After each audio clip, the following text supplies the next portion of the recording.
If you use Claude AI and want to quickly find an old conversation, this video is going to show you exactly how to search in Claude AI in just a few seconds. This is a super useful feature when you have lots of chats and don't want to scroll endlessly looking for one specific prompt, one answer, or one project. If this tutorial helps you out, make sure to hit the like button and subscribe for more simple AI how-to videos. Alright, let's jump in. First, open the Claude website and sign into your account. Once you're inside the Claude interface, take a look at the left side of the screen. If the menu is collapsed, expand the left menu so you can see the full sidebar clearly. This makes it easier to access the tools and your conversation list. Now look near the top heading where it says Claude. Right next to that heading, you'll see the search icon. This is the feature you need to find chats inside your account. Click that search icon to open the search field. Once the search bar appears, type in the name of the chat, a keyword from the conversation, or even a phrase you remember from the discussion.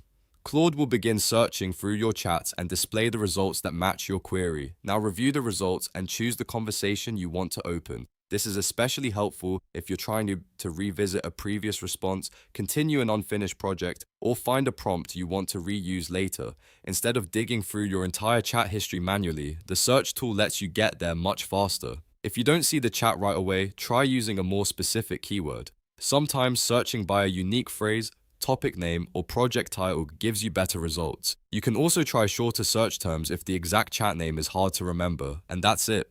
That's how to search in Claude AI. It's a very simple process, but it can save you a lot of time when you're managing multiple conversations. If this video helped, please give it a thumbs up and subscribe for more AI tutorials, guides, and quick tips. Thanks for watching, and I'll see you in the next one.